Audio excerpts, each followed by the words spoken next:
안녕하세요. 니체 짜라투라는 이렇게 말했다. 49번째 영상입니다.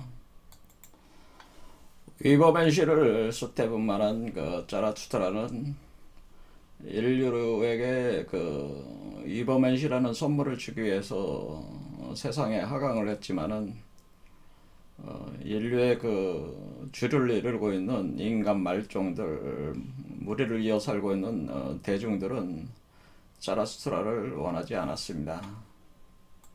이런 자라스트라의 그런 어떤 그 행위는 사실은 우리가 불교적으로 보면은 그 열애장이라고 하는 그 부처의 본성을 포태해서 분만시킨 바로 그 보살들의 그 행위들과 같은데, 이 보살들 바로 자라스트라 같은 존재들은 이 세계와 함께하면서 세계를 변혁시키기 위해서 존재를 하게 되는 것이죠.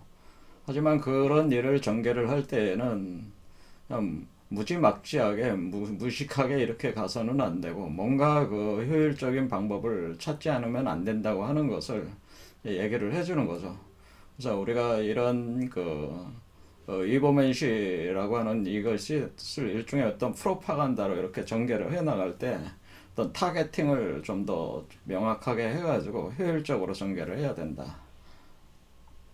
그래서 양떼들 같은 무리군중들, 이들은 현재 포센나에서는 무덤을 파고 있는 그 자들, 바로 양의 탈을 쓴 늑대들에 의해서 일종의 세뇌가 된 상태죠. 이렇게 감옥에 갇혀있는 상태인데, 이런 사람들을 뽑아내는 데 있어서는 무작정 이렇게 가서 어, 무작위적으로 이렇게 선포를 한다고 해서 될 문제가 아니고, 어, 무리 군중들 중에서도 분별을 해가지고 나눠가지고 타겟팅 작업에 들어가야 된다. 그래서 무리 군중 중에서 숨어 있는 최상급의 인간들을 대상으로 일단은 진행을 해야 되는데, 이런 존재들을 바로 길동무라고 표현을 하게 되는 거죠.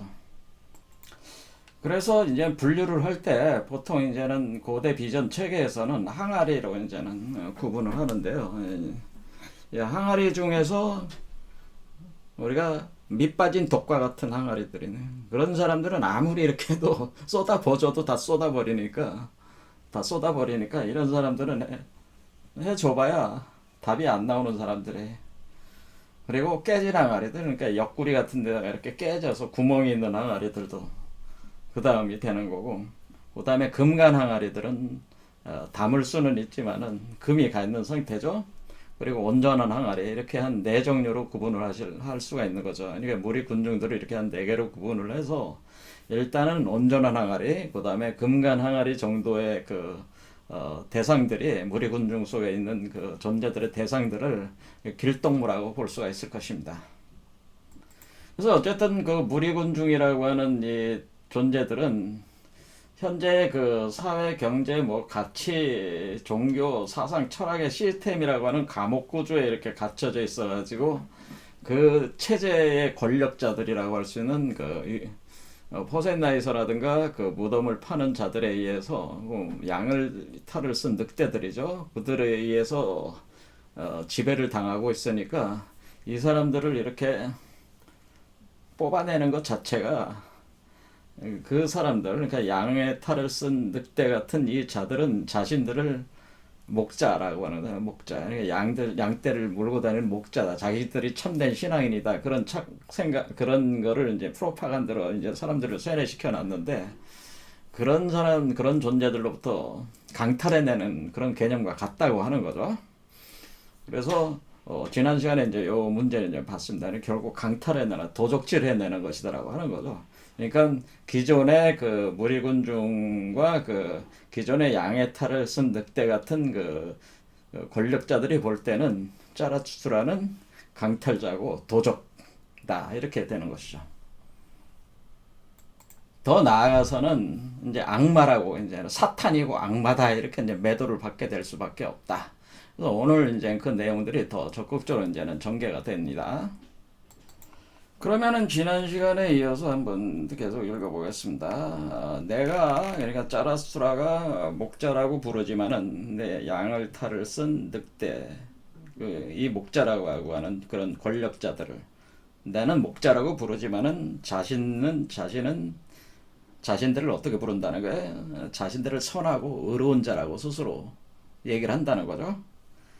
나는 목자라고 부르지만 저들은 자신을 참신앙을 하고 있는 신도다. 이렇게 얘기한다는 거예요.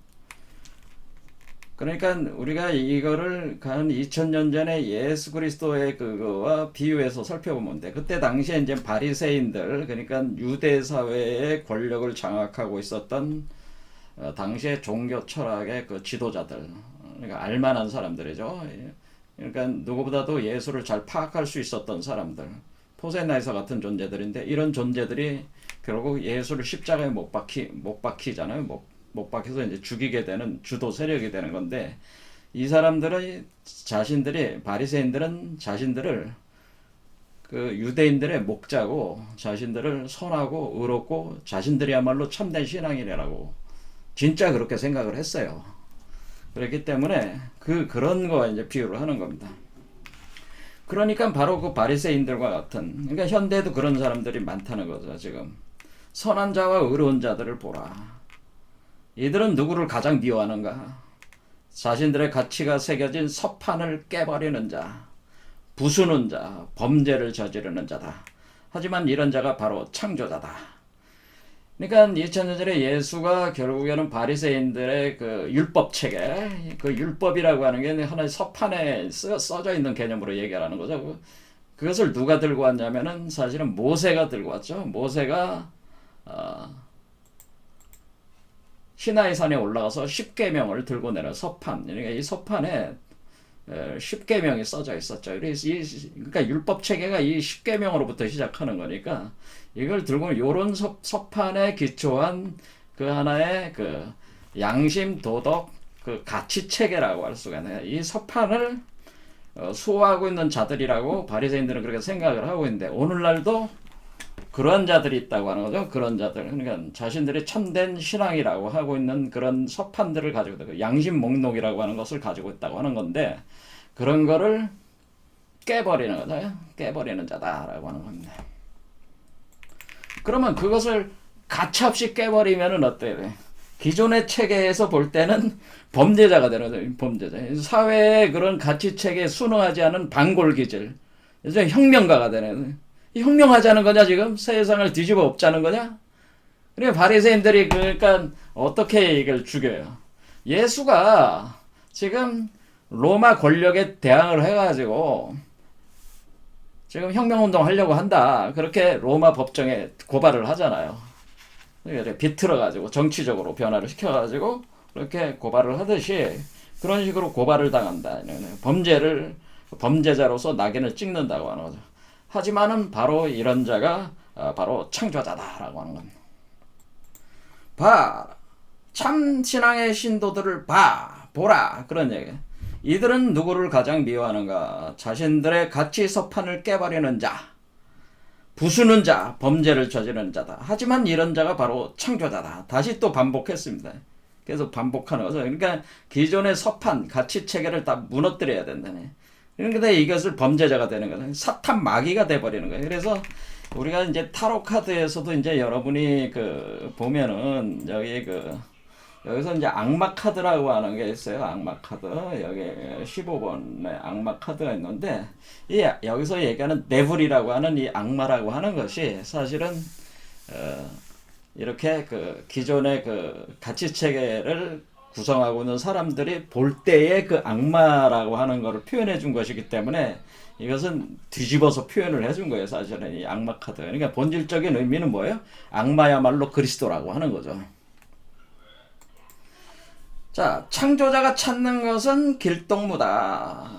송장도 아니고 무리도 아니며 신자도 아니고, 창조자는 함께 창조할 자, 그러니까 새로운 가치를 새로운 서판에 써넣을 자를 찾는다. 자, 여기까지 해보겠습니다. 자, 그러니까 우리가 지금 여기서 금간 항아리, 온전한 항아리가 되는 타겟이 될 수 있는 그런 길동무라고 하는 존재들은 자라스트라가 볼 때는 자신과 같은 창조적 의식을 가지고 있는 존재들인데, 그 창조한다고 하는 것은 기존의 가치 체계를 부숴버리고, 그걸 이제 낡은 서판을 부숴버리고 새로운 서판에다가 새로운 가치를 누군가 적어주는 게 아니고 스스로 적어서 자신의 새로운 자율적인 가치 체계를 자기가 스스로 설정을 해서 자신의 운명을 창조하고 개척할 수 있는 이런 사람들을 이제는 자기는 길동무로 찾는다고 하네. 바로 이런 사람들은 이 인간 말종들 무리 군중 중에서 나름대로 의식적으로는 최상급에 있는 사람들이라고 이렇게 볼 수가 있죠.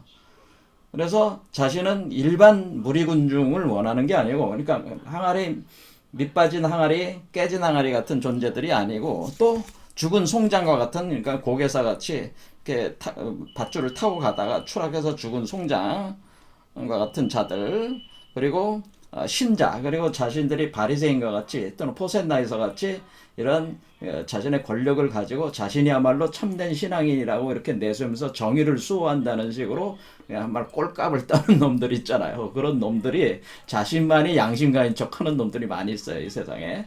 그런 놈들이 하는 그런 자들을 필요로 하는 게 아니라고 하는 거죠. 기존의 체계를 다 부숴버릴 수 있는 그런 과격한 혁명적 이런 것을 어떻게 보면은 우리가 이제 정치적으로 보면 아나키스트에 거의 가깝다. 그러니까 우리가 무정부주의에 가깝다 이렇게 볼 수 있는 의식적으로는 무정부주의죠. 반골 기질이 충만한 자들을 표현을 한다고 볼 수가 있죠.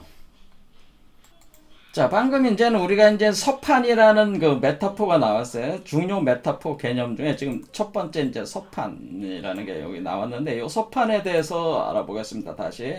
제가 요 서판 얘기를 할 때 지금 방금 그 모세 얘기를 했잖아요. 모세. 그래서 모세는 어떤 존재? 모세는 홍해를 갈랐어.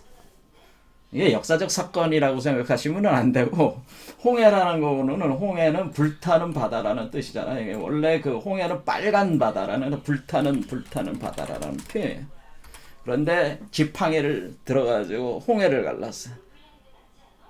이거는 하나의 상징과 비유인데 어떤 비유냐면은 제가 뭐라고 말씀을 드렸어요. 우리 몸에는 이 아래쪽이 바다라고 그랬어요. 그렇죠? 우리가 지금 이 7개의 차크라로 볼 때 여기 세 번째 차크라 아래쪽이 이제 바다가 되는 거죠. 그러니까 바다라고 하는 이 아래에 있는 요 부분은 위에서 구름이 져서 비가 내려와가지고 몰려드는 바다가 되는 거죠. 요 바다에 이제 불이 들어와가지고 끓고 있는 상태다라고 이렇게 생각하시면 되는 거예요. 그런데 이 바다라고 하는 것은 여러분들이 첫 번째, 두 번째, 세 번째 차크라에 있는 사람들의 그 의식 수준은 대부분은 생존하기 위해서. 그렇죠?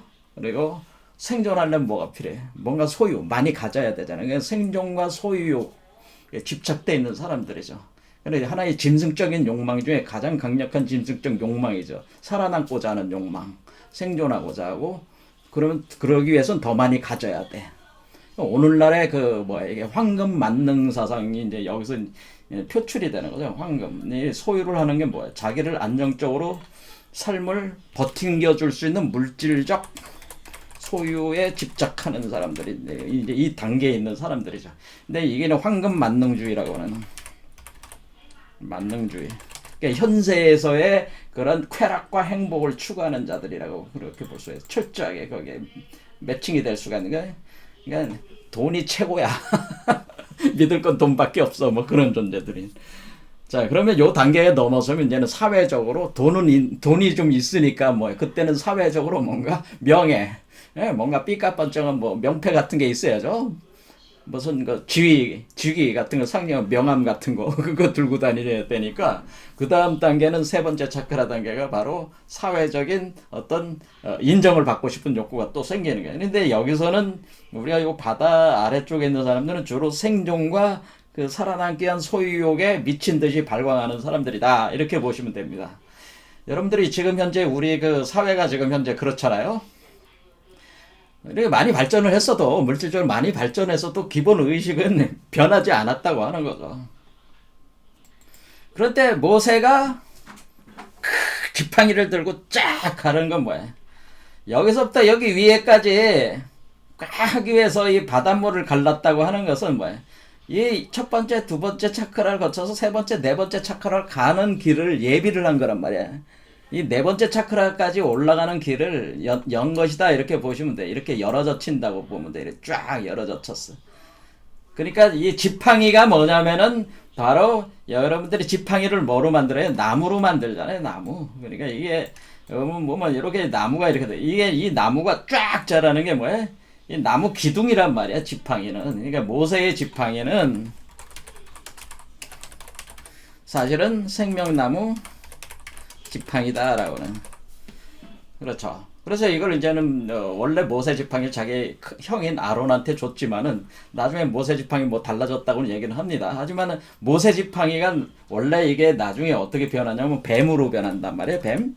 그러니까 뱀이 휘감고 있는 지팡이가 모세 지팡이. 그러니까 지팡이를 던지면 뱀으로 변한단 말이에요. 모세 지팡이가. 그래서 그 원래 이 이집트에서 탈출할 때 처음 그 파라오하고 람세스 2세하고 만났을 때 다시 자기 형제나 마찬가지잖아요. 근데 할 때 그 람세스 2세가 자신의 그 오시리스 사제들을 대동을 해가지고 한마디로 그 마법 대결을 배우잖아요. 그때 마법 대결을 하는데 거기서 그 오시리스 사제들도 다 던지니까 뱀들로 됐어. 지팡이들이. 근데 모세도 지팡이를 던지니까 뱀이 됐는데 용이 나온 거죠. 용뱀이 돼가 용 같은 뱀이 나와가지고 그 뱀이 오시리스 사제들 뱀을 다 잡아먹어버려요. 그러니까 이 모세의 지팡이라고 하는 것은 뱀이라고 하는 게 그 자체의 실체가. 그러니까 여기서 지금 제가 얘기하는 게 이게 지금 여기 그 이 용뱀이 이 검을 휘감고 있잖아요. 이 검이 원래 지팡이였단 말이에요. 이렇게. 자, 이렇게 휘감고 있는 이게 원래 나무인데 금으로 변한 거란 말이에요. 이게. 이거란 말이에요. 이게. 자, 이런 개념으로. 그러니까 이게 모세의 지팡이다. 그런 얘기입니다. 이 나무 자체가 모세의 지팡이다. 그런 겁니다. 나무 기둥에 해당되는 거죠. 그러니까 쫙 가르고 나는. 쫙!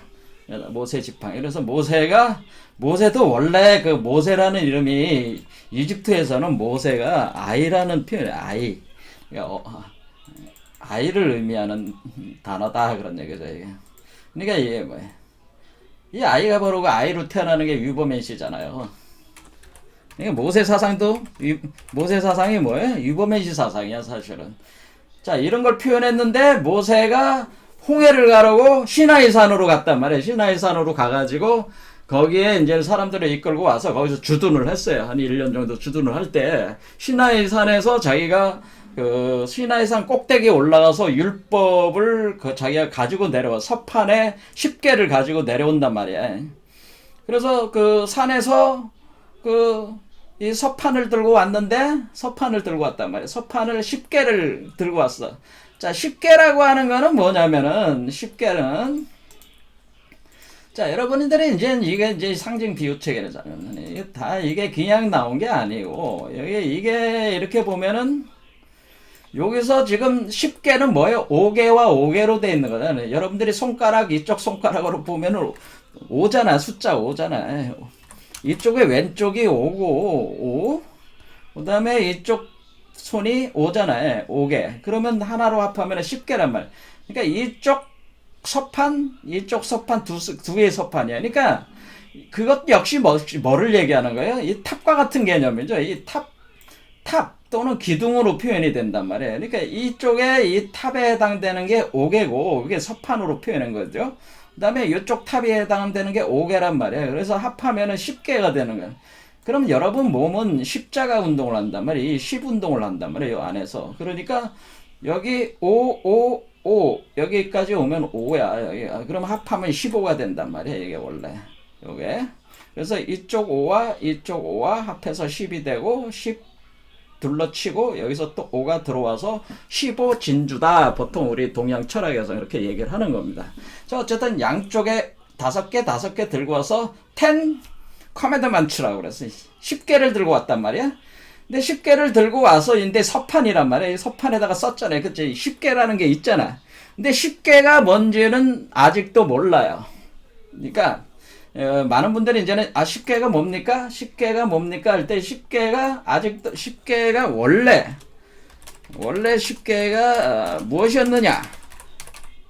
이거에 대해서 이게 오늘날 뭐 살인하지 마라, 남의 아내를 탐하지 마라 이런 목록들이 쭉 있다고 하는데 그거는 원래 그 모세가 시나이 산에서 들고 내려온 십계가 아니에요. 이게 그러니까 기독교인들이 잘못 알고 있는 거지. 그러니까 모세가 원래 시나이 산에서 그 십계를 이렇게 들고 왔을 때 무슨 일이 있었냐면은 들고 내려오니까 산에서 이렇게 내려왔단 말이야. 산에서 이렇게 올라가서 40일 만에 거기서 이제 십계라는 걸 이제 번개가 꽉 해가지고 십계를 쫙 새긴다고 번개가 쳐가지고 딱 십계 양쪽에 딱 서판을 들고 딱 내려왔는데 두 장을 들고 내려왔는데 내려오다 보니까 여기 뭐가 있냐면 이 사람들이 송아지, 황금 송아지를 여기다가 이건 이제는 이집트에서 왔었기 때문에 아피스 송아지라고 보통 표현했는데 근데 이집트에서 이제 아피스 황금 송아지를 이렇게 숭배하는 축제가 있어요. 그래서 그거를 이제는 이집트적인 그러니까 자기 원래 이집트라는 건 현실적인 세계로부터 우리가 위버맨시가 되기 위해서 새로운 세계로 나가기 위해서 탈출해온 그 세계인데 지금 이것도 탈출 과정이란 말이야. 근데 그 세계의 그거를 그러니까 이 황금 송아지는 물질적 세계의 어떤 황금을 표현해 주는 거죠. 이거를 이렇게 놓고 자신의 현세의 복과 부귀를 추구하는 축제를 벌이고 있으니까 왜? 모세가 우리는 지금 위버맨시를 지금 수태분만을 하는 그런 위대한 이스라엘 백성을 자기는 구현을 하기 위해서 이 사람들을 끌고 내려왔고 그것이 자기의 사명이라고 생각했는데 와보니까 사람들은 다 어때? 물질적인 세계 속에서 벗어나지. 이게 무리군중이잖아요. 이 무리군중들이 여기에 완전히 물질적 세계 그러니까 생존과 소유 욕망에 생존과 소유 욕망에 집착돼 가지고 헤어나오질 못한다고 하는 거지. 집착돼 가지고 그럼 어때? 그래서 여기서 모세가 십계를 들고 내려왔다가 어떻게 하냐면은 모세가 여기서 번개가 쳐서 원래 써진 그건데 이거를 갖다가 박살을 내버렸답니다. 위에서 박살을 내가지고 다 부숴버렸으니까 그러니까 원래 십계에 뭐가 쓰여있는지 모르는 거 여기에 뭐가 쓰여져 있는 건지 모르는 거지. 보여주질 않았으니까 너무나 당연한 얘기 아니겠어요? 다 부숴버렸는데 가루로 만들어버렸는데 그리고 나서 모세가 와가지고는 뭐라냐면 너희들한테 이 십계가 필요 없다. 십계가 필요 없고 이 황금송아지 갈아가지고 너 이거 주도한 놈들 다 오라고 그래가지고 황금송아지를 갈아가지고 그것도 가루로 만들어서 먹여. 입에다가 먹어. 이거 네가 그렇게 좋아하는 이 황금송아지 먹어라 이놈아 해가지고 황금송아지를 갈아가지고 먹입니다. 그런 심판을 합니다. 여기서 아무튼 이거 모세가 서판을 가져왔는데 그걸 다 깨버린 거예요.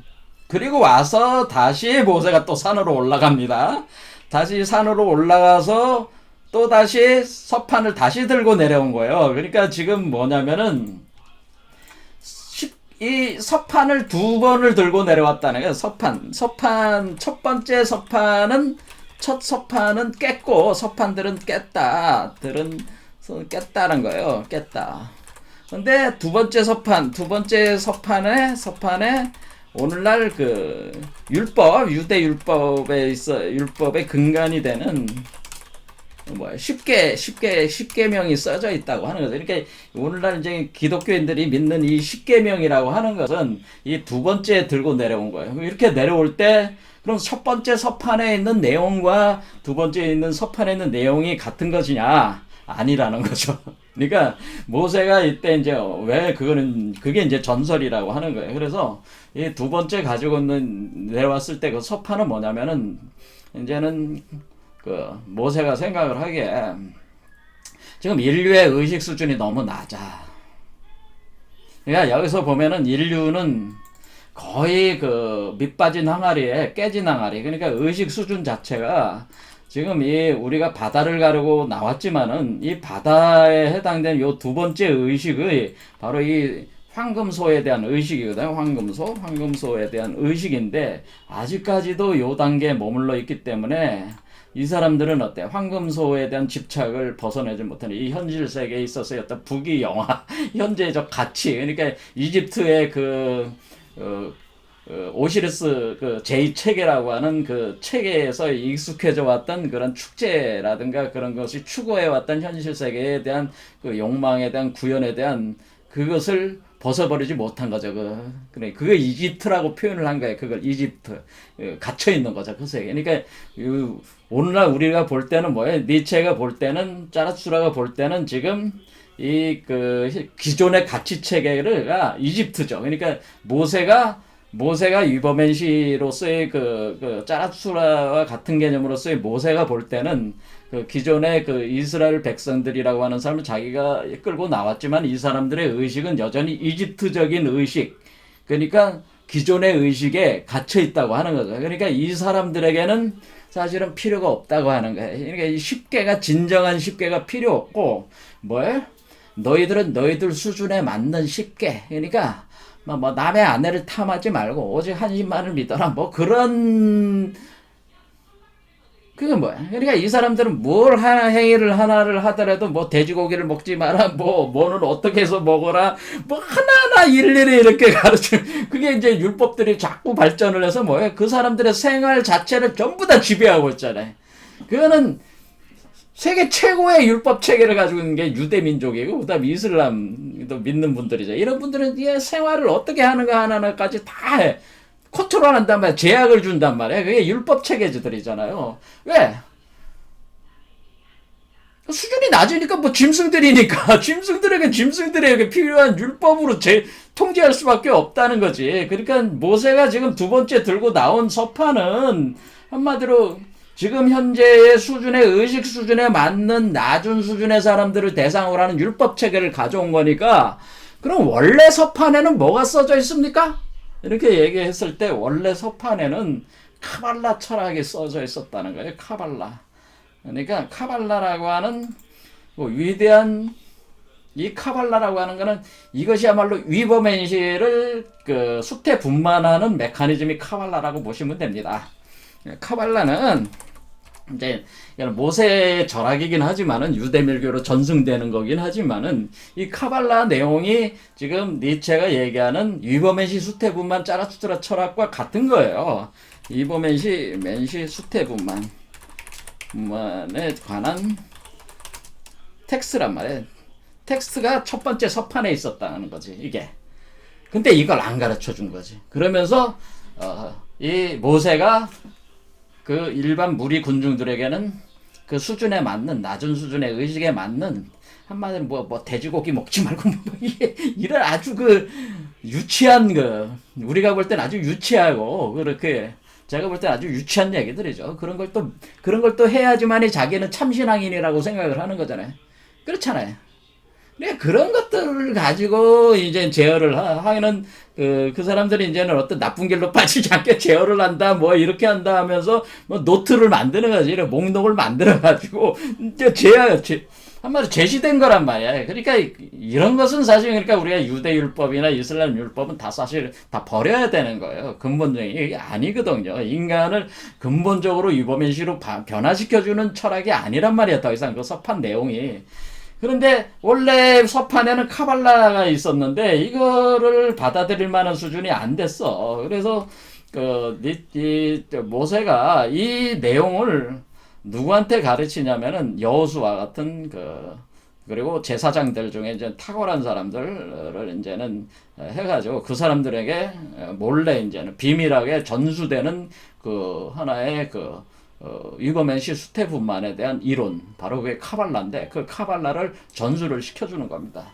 그럴 때 일반 군중들에게는 그걸 이제는 이런 낮은 수준의 율법 체계를 줬다는 거죠. 근데 그걸 가지고 여전히 어떻다는 거예요? 그런 수준에서 여전히 현재 기독교도 그런 수준을 벗어나지 못하는 그 10개라는 걸 가지고 뭐 여러 가지 또 거기다 부가를 해가지고 자기 나름대로 또 부가를 해서 거의 유사한 형태들을 가지고 파생시키면서 인류를 지배를 하고 있으니까 진짜 지금 현재에 있어서 파괴해야 되는 서판이라고 하는 것은 지금 뭐예요?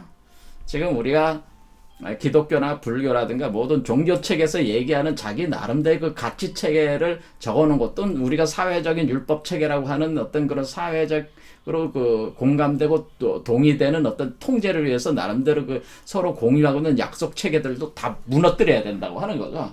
그것은 현재 인간의 그 삶을 반영하는 것인데 현재 인간은 파괴되고 해체되고 죽어야 되는 존재들이기 때문에 그건 다 파괴를 시켜야 된다. 근데 이렇게 현재 그거를 파괴시키면서 나갈 수 있는 그런 존재들, 그런 길동무를 이제 필요로 한다고 하는 기존의 서판을 부숴버릴 수 있는 자들. 자, 그래서 제가 한번 정리를 해봤습니다. 길동무의 조건들 보면은 그 내용들, 길동무의 특성들이 될 수 있는 그 내용성들. 첫 번째는 소통적 대화를 할 수 있는 존재로서 서로의 지혜를 역동적이고 능동적으로 선물처럼 주고받을 수 있는 존재들. 그러니까 내가 위버맨 씨를 내가 구현한 짜라스투라가 자기가 어떤 교주, 스승으로서 지배하는 게 아니고 영적 민주주의, 영성민주주의라고 볼 수가 있어요. 영성민주주의. 그러니까 너와 나와 대등한 존재다. 영성민주주의. 로서 서로의 지혜를 역동적이고 능동적으로 선물로 주고받을 수 있고 네가 지금은 나의 제자지만은 나보다 더 나은 스승이 될 수가 있다. 나를 넘어설 수 있다. 그러니까 스승은 뭐야? 스승이 제자에게 바라는 거는 자기보다 더 나은 존재가 되길 바라는 게 그게 올바른 스승의 자세라고 생각을 합니다. 그렇게 볼 때 우리는 뭐야? 제자들이 스스로 스승을 넘어설 수 있게 도와주는 거죠. 또 그 제자가 넘어섰으면 또 그 스승을 또 도와주는 거예요. 이렇게 서로의 지혜를 역동적으로 능동적으로 서로 주고받을 수 있는 그런 존재, 될 수 있는 그런 사람들이 길동무야. 그 다음에 자기 극복의 주체. 그러니까 이런 존재들은 끊임없이 순간순간에 그 가치를 가둬두는 그런 어떤 울타리들을 부수면 또 새로운 울타리가 생길 거 아니에요. 그리고 또 그 울타리를 벗고 또 새로운 울타리가 생기면 또 부숴버리고 계속 부숴버리는 거잖아요. 이렇게 앞으로 계속 순간순간에 그 어떤 그 생기는 울타리들을 계속 부숴나갈 수 있는 지속적인 자기 극복의 주체다라고 그러네. 그러니까 이것은 끝없이 현재를 넘어선다는 걸로 우리 이제는 수행적 방법은 도노돈수다라고 하는 도노돈수. 순간순간 깨닫고 순간순간 수행을 통해서 순간순간 넘어선다고 하는 거죠. 바로 이와 같은 존재들, 멈추지 않는 존재들, 그런 존재들은 삶의 주인이 됐어요. 삶의 주인이 돼서 자기가 노예가 아니라 타인이 주어진 그 율법 체계, 가치 서판 체계, 낡은 서판체에 갇혀있는 노예와 같은 존재가 아니고 삶의 주인으로서 자신이 상승과 하강을 균형 조절하면서 살아있는 존재들. 그러니까 우리가 하강할 수도 있고 상승할 수도 있는데 하강과 상승을 하면서 이 하강과 상승도 뭐예요? 이게 밧줄 타기 위해 있는 거 아니에요? 좌우의 균형도 중요하지만은 위로 올라갔다가 내려갔다가, 그러니까 우리가 엘리베이터 쭉 올라갔다 내려갔다 이렇게 뭐 상승과 하강을 하는 중에도 뭐 이렇게 균형 조절하면서 자기가 중심을 잡을 수 있는, 조절하며 중심을 잡는 살아있는 존재들. 그러니까 좌우 균형뿐만 아니라 상하 균형을 유지할 수 있는 존재들. 자, 이런 존재들은 바로 창조자라고 하는 거죠. 자기 운명의 창조자라고 하는 거고, 운명과 세계의 창조자 의식을 갖는다는 거예요. 운명과 세계의 창조자 개념을 가지는. 자, 이 운명과 세계를 창조한다고 하는 것은 하나의 세계를 창조를 하려면 하나의 세계는 파괴돼야 된다. 헤르만 헤세가 한 얘기죠. 아프락삭스.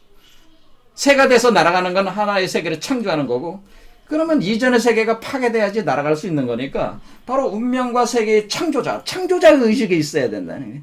창조자 의식.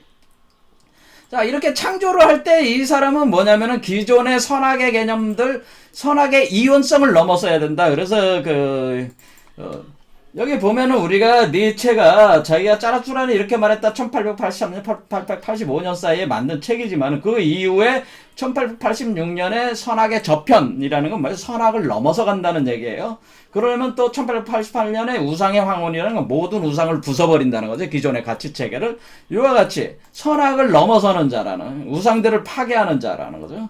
옛 가치를 파괴함으로써 발생하는 그런 옛 가치를 파괴한다는 것은 자기가 믿고 신뢰왔던 그 세계 속에 살고 있었던 그 매트릭스를 부숴버리는 거니까, 그 매트릭스를 파괴하면 뭐야? 공허함만이 남을 수가 있는 거죠. 자기가 여태 기대해왔던 가치들을 다 파괴하는 거니까 뭘 앞으로 어떻게 살아갈지 모르는 그 상태에 내던지는 것처럼 거나 마찬가지예요.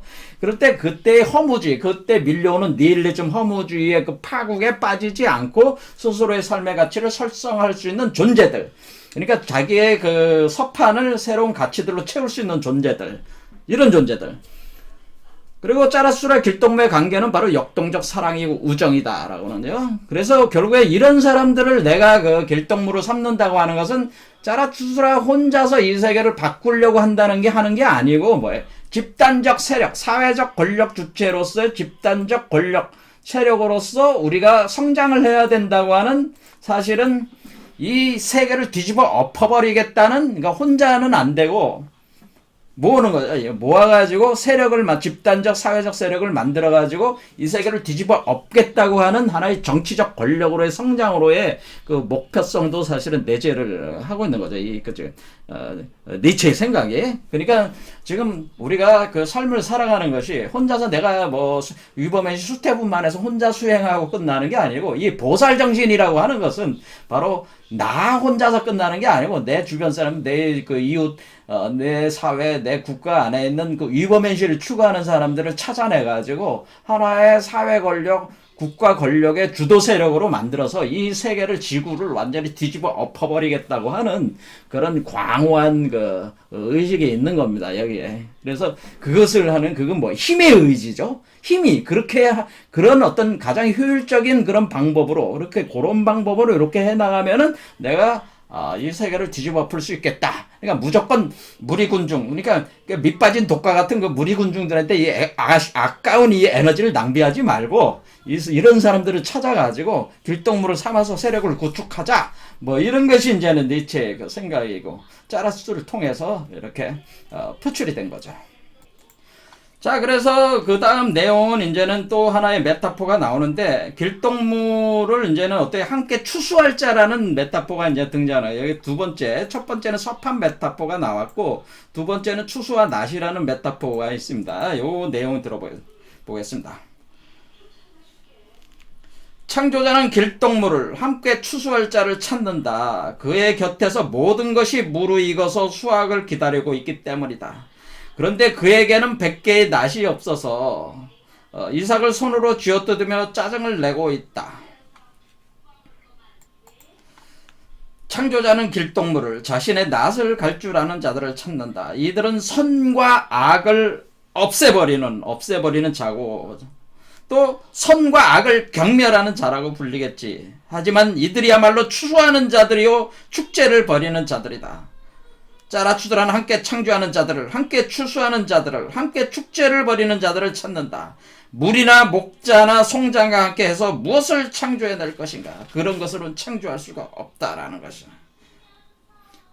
자, 여기까지 보겠습니다. 시간이 없으니까. 자, 그래서 우리가 지금 짜라추드라는 자기를 그 창조자라고 이제 생각하는, 나는 위버맨시로 지금 포태에서 숯에서 분만하고 있고 내가 창조자가 됐다고 하는 거예요.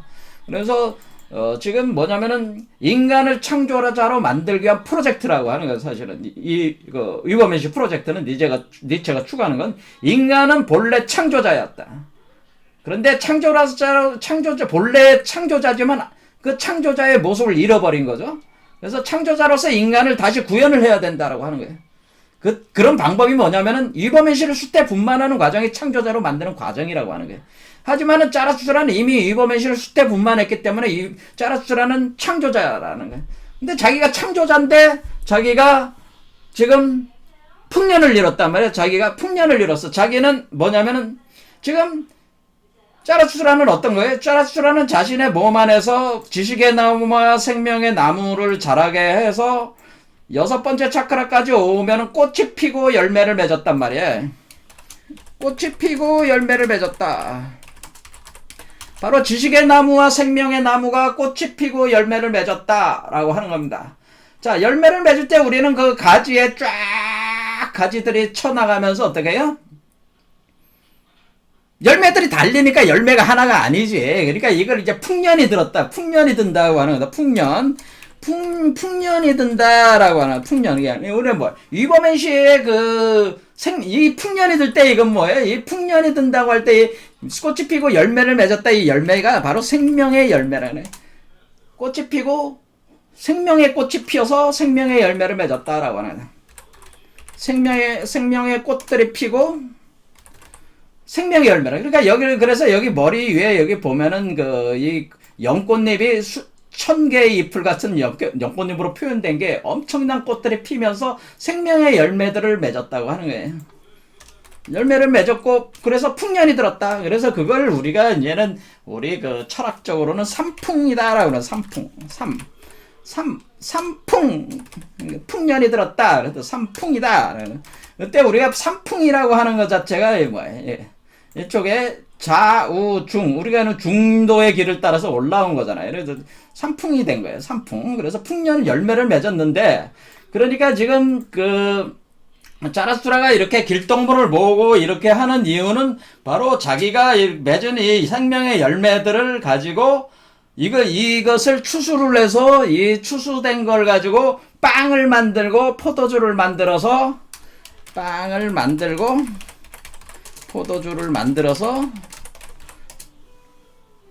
공급할 존재들.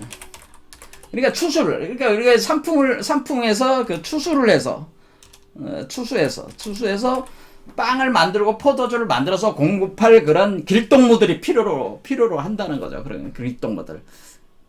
그럴 때 바로 이 길동무들이 바로 지금 찾고 있는 자들이라고 하는 그런 개념이죠.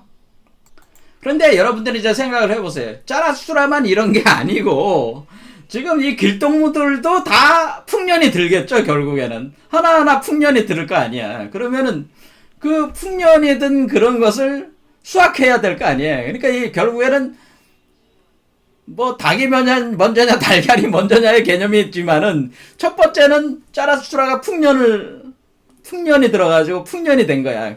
그렇죠? 삼풍이 일어났어. 그리고 그 길동물들도 서서히 삼풍이 일어나면은 뭐야?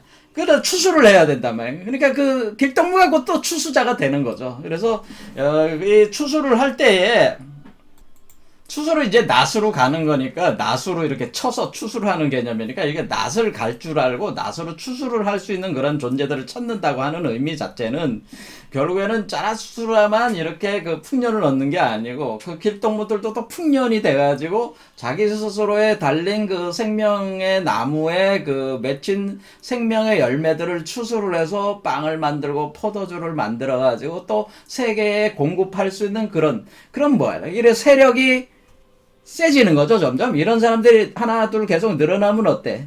포도주와 빵이 많이 넘쳐 흐르면은 어떻게 이 사람들 일반 깨진 항아리 그 다음에 깨진 항아리들한테 공급을 해가지고 항아리를 수리해 나가면서 또 이렇게 줄 수가 있는 거 아니겠어요? 그러니까 이런 사람들 이런 방식으로 이제 전개를 해야 되겠다 이런 생각을 하는 거죠. 근데 이와 같이 자기도 풍년을 이루려고 하는 길동무들이 나올 때 길동무들은 결국 뭐예요? 선과 악을 초월해서 나가는 그런 존재들이라. 선과 악을 뛰어넘는 존재들이다 이런 얘기입니다. 자, 요 추수에 대한 문제는 다음 시간에 한 번 더 언급을 하겠습니다. 왜냐면 이 추수에 관련돼서 우리가 타로 카드에서 이 죽음 카드라고 하는 거, 죽음에 대한 카드가 뭐냐면 이 낫으로 여기 보면 낫으로 여기 머리를 잘라버리잖아요. 낫으로 추수하는 개념이 들어가 있는 거で죽음의 사신 그림 리퍼를 표현을 해준 건데 그리고 이 추수라고 하는 과정 자체가 죽이고 부활시키는 과정이기 때문에 이 죽음 카드와 또 연결이 돼 있어요. 그래서 이런 것들과 다시 매칭을 시켜서 추수를 한다는 개념 이게 아주 중요한 개념이거든요. 왜냐면 우리가 이제는 고대 비전 체계에서 이제 앞으로 인류에게 도래하는 시대는 추수의 시대란 말이야. 알곡과 쭉정이를 갈라가지고 그래서 뭐예요? 가라지와 진짜 그 벼와 그 사이에는 가라지를 또 분별을 해가지고 가라지는 불에 태우고 알곡은 불에 태워버리는 그런 추수의 시기가 지금 인류에게 도달을 하고 있는 거기 때문에 이런 개념이 상당히 중요한 메타포가 또 있고 이것을 니체가 또 사용을 하고 있으니까 이 부분 한번 다시 짚어보고 하겠습니다. 다음 영상에서 오늘 여기까지 하겠습니다. 감사합니다.